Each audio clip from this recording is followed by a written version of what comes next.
gereja, para dosen. Aduh, luar biasa. Hari ini saya disuruh, sebenarnya saya agak sedikit gemetar. Tetapi biarlah firman Tuhan hari ini menjadi berkat bagi kita semua. Puji Tuhan. Kurang semangat, puji Tuhan. Haleluya. Kita tentunya tidak asing lagi dengan kata ibadah.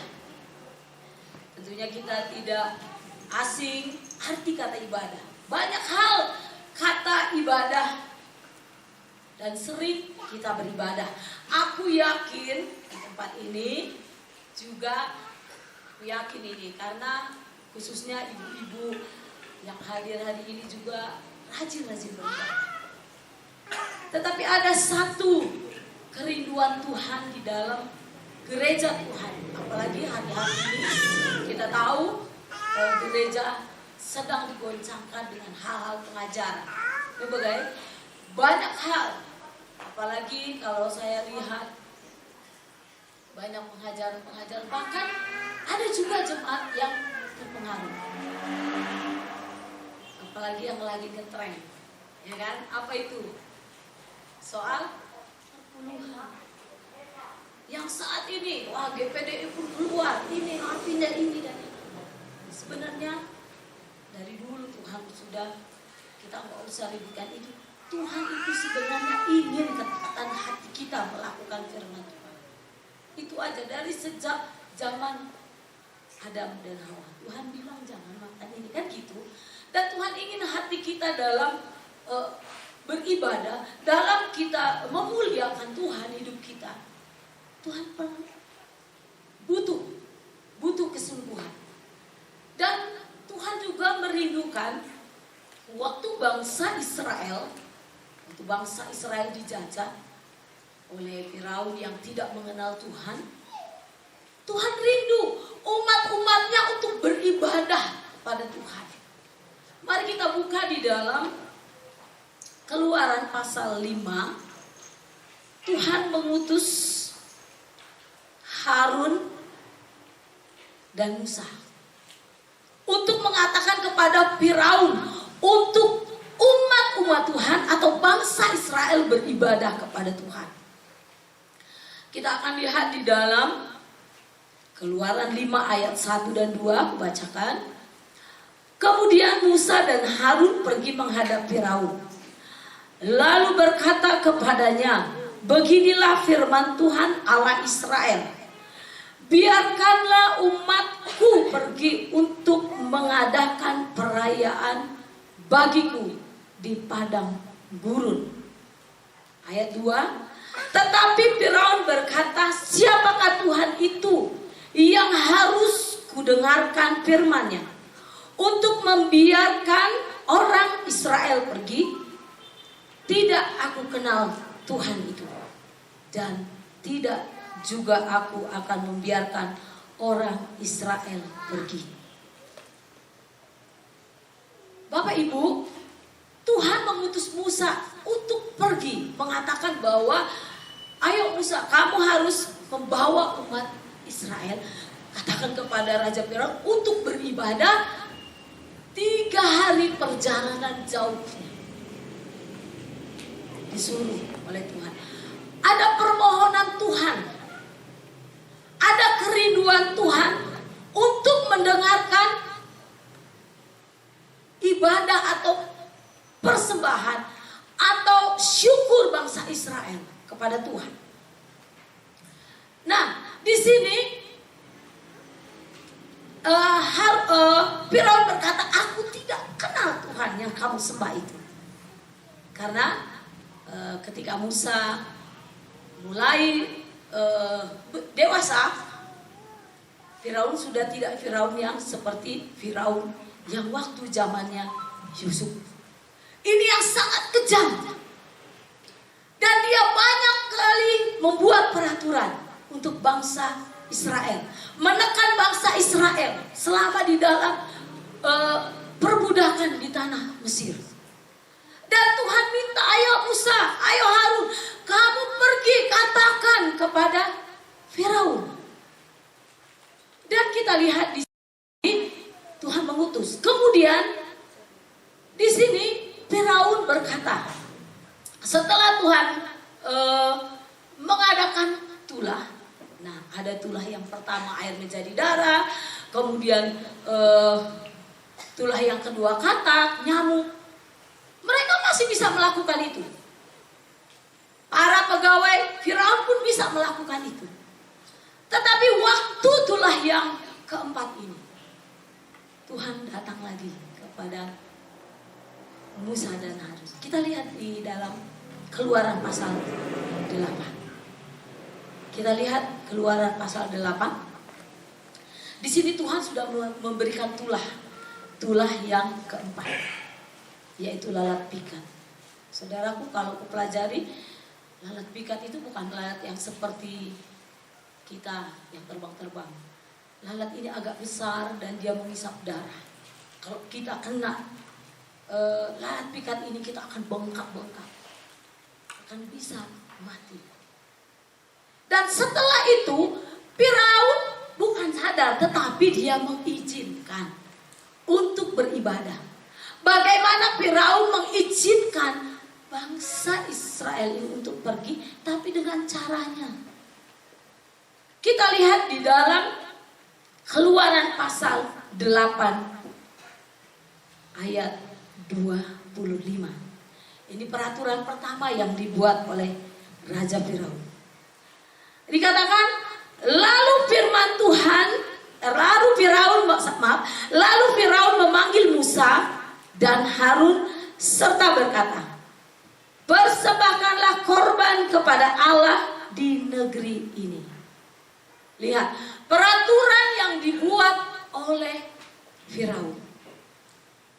Kamu boleh beribadah, tetapi di negeri ini nggak boleh kamu pergi jauh.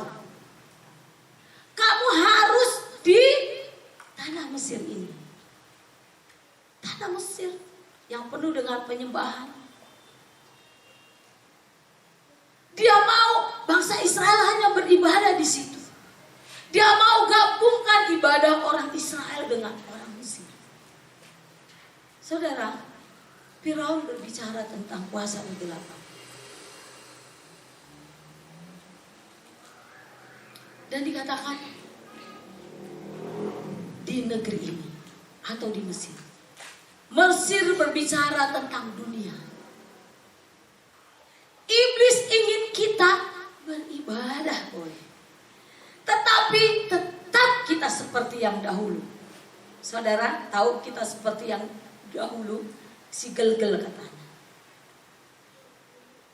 Itu iblis, dia mau supaya kita tidak lepas dari dia. Iblis ingin selalu kita ini rajin beribadah, rajin melayani. Tetapi iblis tetap mau kita hidup dalam duniawi.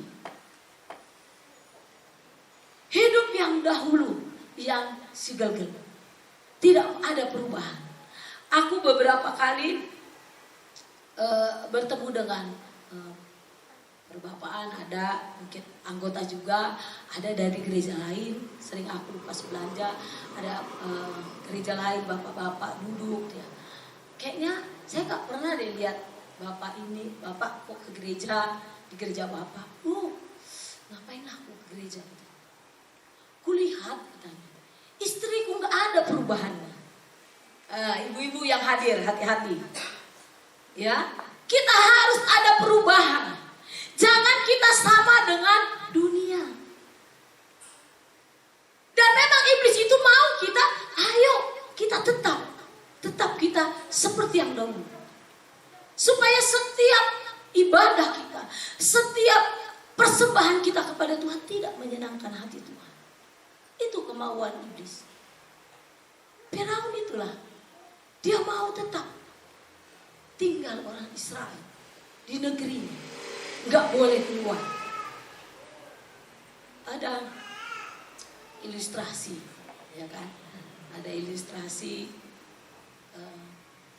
Tuhan, iblis rapat dia. Iblis rapat, ada kelompok A, B, C. Yang adik bangsa, ayo kelompok A, mari datang ke sini, katanya. Siap komandan, katanya. Kamu halangi manusia. Kamu goda manusia katanya. Terus suruh bagaimana supaya umat-umat Tuhan itu jatuh dalam dosa, supaya mereka masuk neraka sama-sama kita katanya. Oh, yang satu bilang, saya udah bilang, saya udah siari, saya sudah jelajahi. Saya bilang apa? Tidak ada surga, katanya kepada komandannya. Bodoh, pergi mundur. Yang B, mari. Kamu bilang apa kepada manusia?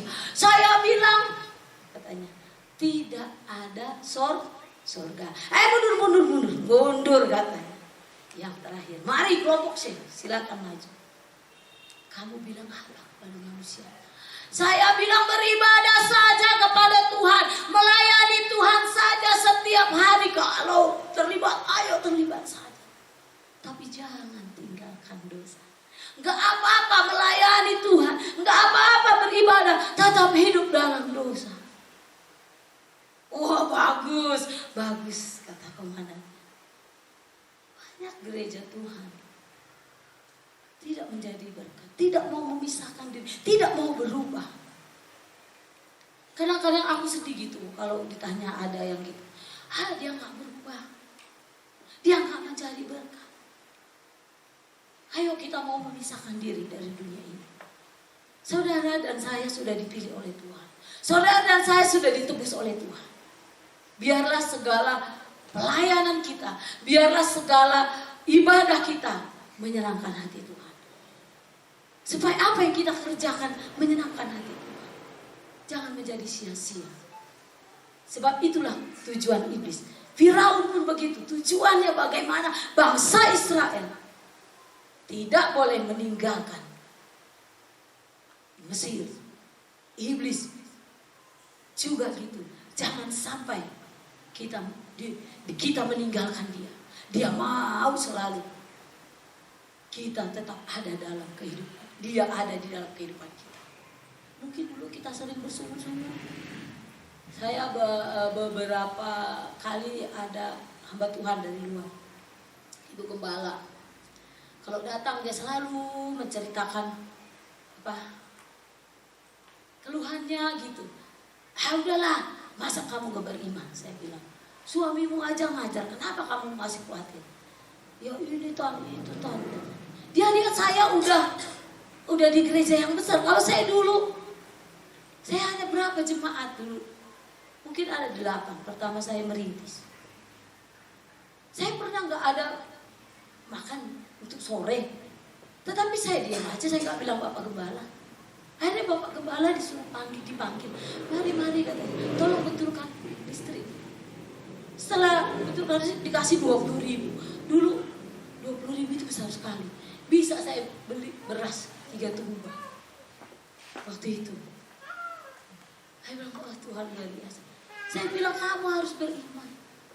Jangan kamu hanya khawatir, takut. Itu kesukaan iblis.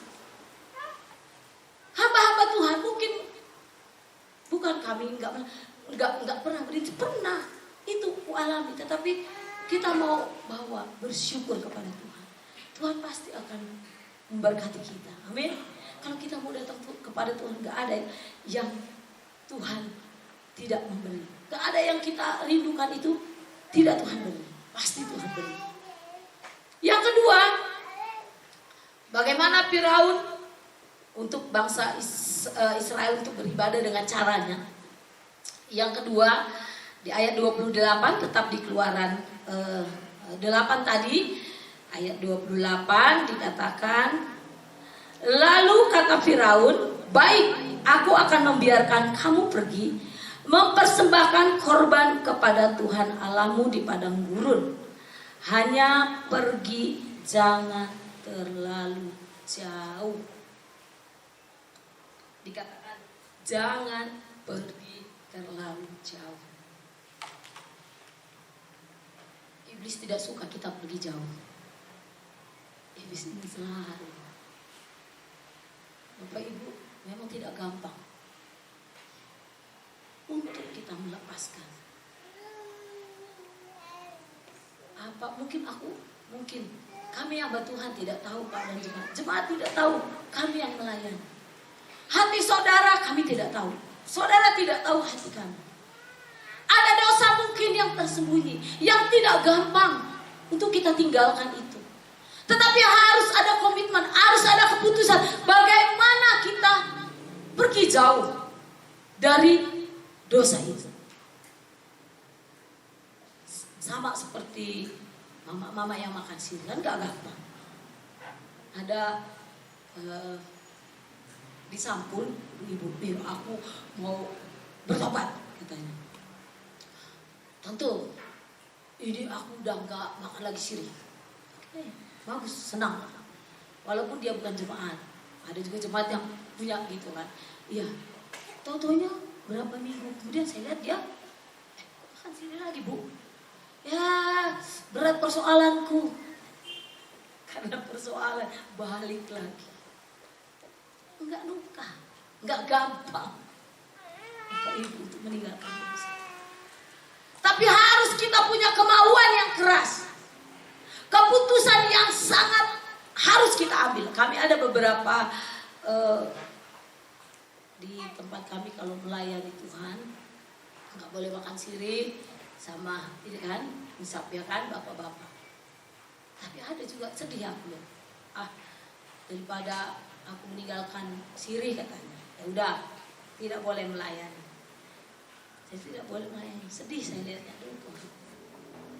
Tapi mereka yang mau, ada saya akan tinggalkan. Dan benar, buktinya bisa dia melepaskan rokok. Dia bisa melepaskan sirih. Tidak makan sirih.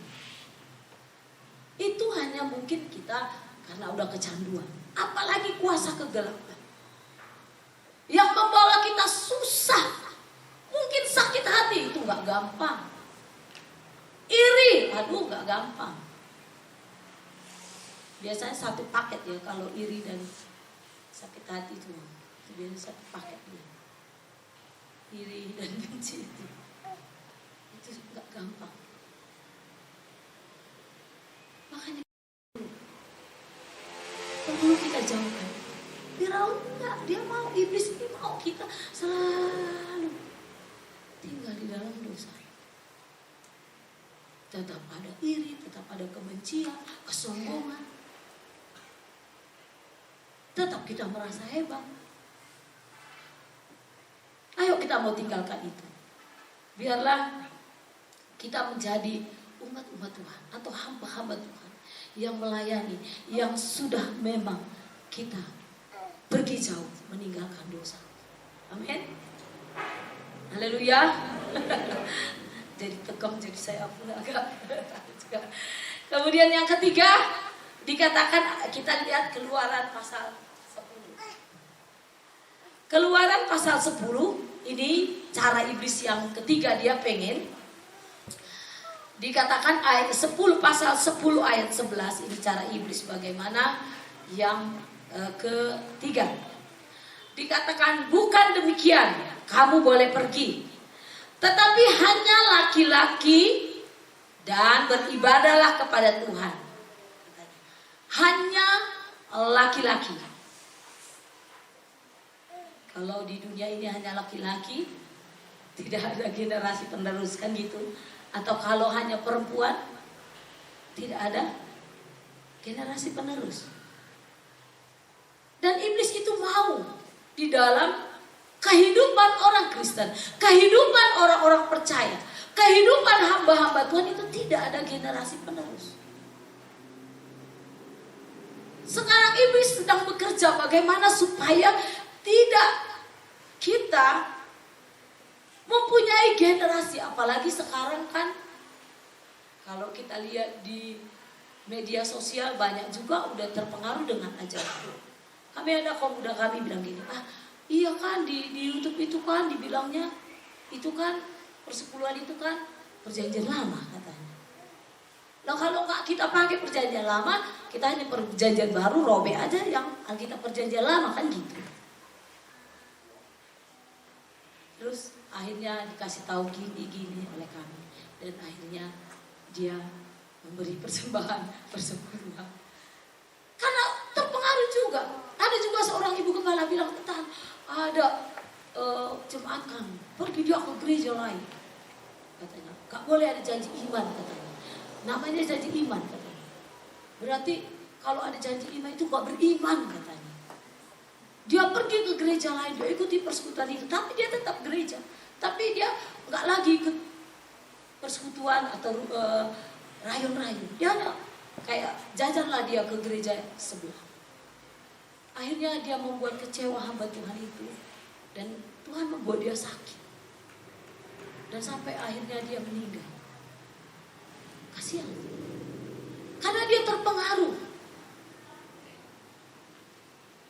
Nah, iblis mau supaya gereja Tuhan atau umat-umat Tuhan itu tidak berbuah.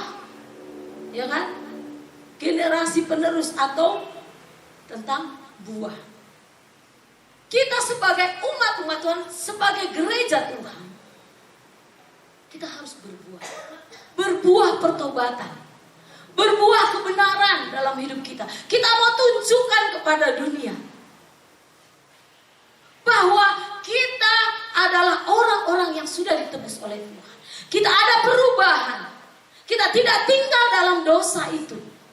Dan kita berbuah pertobatan.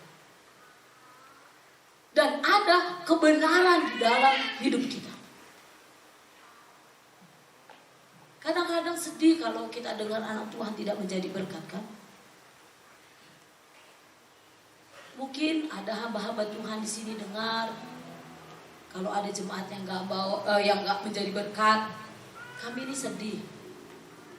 Nah, ini kan ada beberapa jemaat ya. Sedih kami. Ada juga kadang-kadang kita yang tidak menjadi berkat. Hati-hati.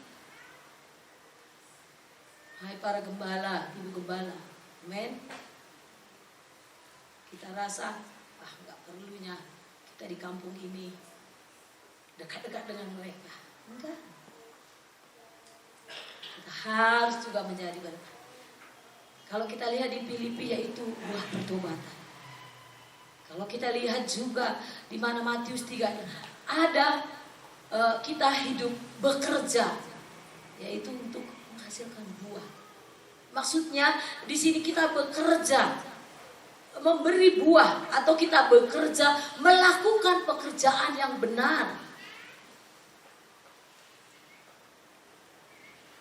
Jangan kita mengikuti aluran iblis. Jangan kita mengikuti ibadah Firaun istilahnya atau iblis. Tetapi biarlah kita orang-orang yang beribadah adalah orang-orang yang sudah hidup dalam kebenaran firman Tuhan. Amin. Hiduplah kita dalam kebenaran firman Tuhan. Tunjukkan kepada dunia. Tunjukkan kepada mungkin di sekitar desa kita. Aku kalau di Los, bukan aku menyombongkan. Kalau di Los ada orang yang mereka berhenti. Kan kami sering berdiri gitu. Kalau aku kan kalau di kampung-kampung biasanya kami ada tegur anak gereja-gereja. Jadi kami gereja-gereja itu ngomong, kasih berkata bergeger katanya di Los. Aku kadang sering dekat dengan orang yang sebelah saudara kita. Sering ketawa kami gitu kan. Satu hari aku datang agak terlambat, udah biasanya kamu di samping kok ini nggak ada, sepi ya. Biarlah kita semua, amin, yang hadir hari ini kita menjadi berkat, amin, haleluya. Kemudian yang keempat, saya cepat saja. Yang keempat di dalam tetap Keluaran 10 ayat 24 dikatakan, lalu Firaun memanggil Musa serta berkata, pergilah beribadah kepada Tuhan. Hanya kambing dombamu dan lembu sapimu harus ditinggalkan. Juga anak-anakmu boleh turut beserta kamu. Kambing domba tidak boleh dibawa. Sedangkan bangsa Israel untuk beribadah kepada Tuhan harus ada persembahan kepada Tuhan. Harus membawa korban bakaran. Harus membawa korban keselamatan kepada Tuhan. Tetapi Firaun tidak mengizinkan untuk membawa kepada Tuhan. Harus ditinggalkan. Ini berbicara tentang hati-hati kita melayani Tuhan. Sudah kita diberkati Tuhan, jangan kita menjadi umat-umat Tuhan yang pelit. Amin. Digelapkan. Ini dia mengalami tulah yang ke-9, gelap gulita. Kadang-kadang banyak hamba Tuhan digelapkan oleh harta kekayaan yang Tuhan sudah berikan. Banyak anak-anak Tuhan sudah gelap, sudah tidak mengingat berkat-berkat Tuhan yang Tuhan berikan, sehingga dia tidak mau memberikan korban kepada Tuhan. Hati-hati. Saya sering tanya hamba-hamba Tuhan yang ada yang mengeluh gini, ya dulu waktu dia belum diberkati, oh dia masih rajin bayar perpuluhan. Setelah diberkati dia gak bawa lagi. Bahkan setiap ada janji iman, dia gak mau lagi. Gak mau lagi dia memberikan kepada Tuhan. Hati-hati. Jangan sampai kita digelapkan oleh dunia ini yang ingin membuat kita menjadi anak-anak Tuhan, menjadi hamba Tuhan yang pelit untuk berkorban, pelit untuk memberikan berkat kepada orang lain.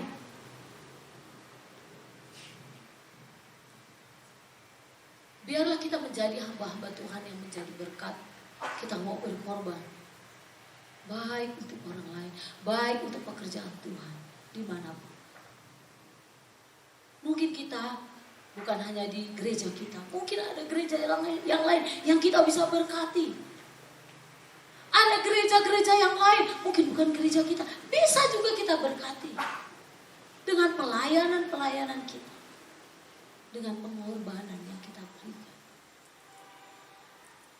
Iblis ingin menjadikan hamba-hamba Tuhan lupa akan berkat Tuhan. Anak-anak Tuhan juga lupa akan berkat yang Tuhan kasih, sehingga dia merasa ini aku penyusun rimau yang hebat. Lupa semua apa yang Tuhan berikan. Iblis mau seperti itu. Umat Tuhan tidak punya kasih. Umat Tuhan tidak punya belas kasihan kepada orang lain. Kita merasa sudah gak perlu lagi. Ayo kita mau belajar kita memberi, baik tubuh kita juga, beri yang terbaik kepada Tuhan. Hidup kita berikan juga yang terbaik buat Tuhan. Waktu kita datang kepada Tuhan, biarlah segala pujian kita naikkan kepada Tuhan. Banyak orang datang beribadah. Aku sering marah sama kalau anak-anak sekolah minggu kalian, kalau sekolah minggu jangan kalian lihat, kan suka anak-anak ini nengok-nengok. Kau muda pun jangan, nggak dapat kita berkat. Tapi waktu beribadah, biarlah beri hidupmu kepada Tuhan, beri pujian kepada Tuhan, ya kan? Kita berikan semua kepada Tuhan. Jadi hamba-hamba Tuhan atau sidang jemaat yang hadir hari ini, biarlah aku yakin, aku percaya, biarlah berkat yang Tuhan berikan kita juga mau berikan buat orang lain. Amin. Kita mau menjadi berkat buat banyak orang. Biarlah Tuhan disenangkan melalui kehidupan kita. Apa yang Tuhan berikan, kita beri lagi. Aku sering kadang-kadang ada Tuhan kasih seorang bapak. Ini tante, katanya. Itu tante. Puji Tuhan ini banyak. Tapi Tuhan suruh ke lain tempat lagi. Tuhan suruh ke lain tempat. Akhirnya saya tidak beli apa-apa, tetapi saya merasa puas. Sering kali gitu. Pas saya diberikan, ada orang datang. Pas di situ Tuhan. Oh rupanya Tuhan mau kita harus juga rela mengorbankan harta kita. Amin. Berkat yang Tuhan berikan, kita juga harus rela. Jadi jangan kita beribadah, tetapi hidup kita masih hidup yang lama. Beribadah, tetapi kita masih ada dosa yang tersembunyi. Masih ada dosa yang tidak kita lepaskan. Beribadah kita tidak menghasilkan buah. Kita tidak menjadi berkat. Sombong kali itu. Tuh, kadang sedih. Tetapi biarlah kita menjadi berkat buat orang lain. Kita berbuah, menjadi saksi. Melihat dunia ini, kita menjadi berkat di mana? Di tempat kita tinggal. Kemudian biarlah hari-hari ini kita mau memberi untuk pekerjaan Tuhan. Amin. Kita mau berkorban untuk orang lain. Kita juga mau memberi persembahan kita kepada Tuhan dengan sukacita. Memberi hidup kita juga kepada Tuhan dengan sungguh-sungguh. Kadang-kadang kita datang beribadah. Memang kita beribadah, tapi hati kita mungkin kadang-kadang sudah melayang ke sana, ke sini. Apalagi yang sedang, kalau di daerah kami ya, daerah Dolak Rakyat ini, karena disitulah pekannya. Jadi kadang-kadang mungkin belum selesai disusun, belum selesai disusun. Jadi dia ingat itu, karena dia mau ke pajak Rogenda hari Minggu arah kami itu. Jadi ada cepat-cepat, tante. Kayak kemarin kami ada orang meninggal, kami duluannya. Padahal nggak lama lagi selesai ibadah itu. Turut meninggal. Ini jemaat. Hari ini GPDI kena disampul. Kemarin Katolik, GPKP. Hari ini kami tadi pagi-pagi 1:30 kami harus bangun sampai jam 3 pagi. Besok dikuburkan. Ini bagian GPDI kata yang lain-lain, yang gereja tinggal GSRI. Waduh, janganlah saya bilang pertemuan selalu di los yang sedih, gak enak saya bilang. Kalau pertemuan sukacita gak apa-apa, ini yang sedih saya bilang. Iyalah bagi-bagi katanya. Gereja sebelah kami kumpul tadi pagi. Oh Tuhan, saya bilang. Jadi Bapak Ibu yang dikasih Tuhan, biarlah segala ibadah kita menyenangkan Tuhan. Amin. Biarlah apa yang kita kerjakan semua untuk Tuhan. Amin. Semuanya untuk Tuhan. Bukan untuk kita. Bukan untuk kehebatan kita. Kita harus menyadari saudara saya sudah dipercayakan Tuhan. Sudah dipilih Tuhan. Kita menjadi umat yang dipilih Tuhan. Kita menjadi anak-anak Tuhan yang diberkati oleh Tuhan.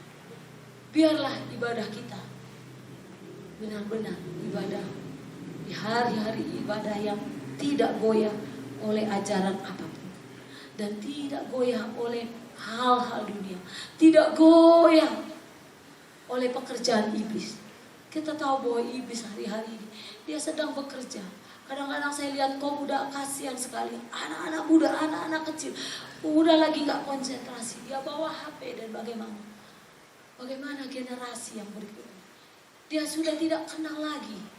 Dia lebih suka nonton di YouTube daripada dia pergi beribadah. Sebab itu kita semua yang hadir hari ini, biarlah semuanya ibadah kita di hari-hari ini kita kerjakan dengan baik, kita lakukan dengan baik. Biarlah ibadah yang benar, yaitu kita mau beri segala pujian, kita mau beri segala persembahan hidup kita yang berkenan. Juga biarlah kita memberikan dengan tulus hati kepada Tuhan. Amin. Apa yang kita kerjakan, jangan apa yang kita berikan, oh aku udah capek, oh Tuhan aku sudah melayani Tuhan, kok Tuhan masih begini pelayananku. Ada waktunya. Mungkin bagi-bagi hamba-hamba Tuhan yang sedang merintis, ada waktu yang akan Tuhan berikan. Ada waktu yang indah akan Tuhan lihat. Tadi saya mengunjungi seorang ibu, memang mamanya gereja kita, tapi anaknya ini dia pertua GPKP. Dia menangis. Kalau kami datang dia senang. Ih, senang kali dia udah tinggal di Kubu, kami datangi karena mamanya jemaat kami. Ih, tante, om terima kasih udah datang. Dia nangis. Saya bilang, kamu harus bertahan. Kamu ini waktu kamu sedang di lembah, sabar kamu harus kuat. Dia peluk saya, dia menangis. Ada satu yang indah akan Tuhan kerjakan dalam hidupmu. Saya bilang, dia bilang terima kasih tante, terima kasih Om. Nanti kami akan bikin nanti ibadah kita ya, doa di sini. Iya, makasih ya Om. Ayo, mari kita mau beribadah, bukan ibadah cara lain. Amin. Tapi ibadah yang menyenangkan hati Tuhan. Ibadah yang diberkati Tuhan. Ibadah yang membuat Tuhan bersuka cita. Karena kita tidak tinggal dalam dosa. Karena kita sudah dipulihkan. Karena kita sudah menjadi berkat. Karena kita mau memberi dengan sukacita. Itulah yang akan menjadi kesukaan Tuhan. Puji Tuhan. Tuhan memberkati kita semua. Kiranya firman Tuhan menjadi berkat buat kita.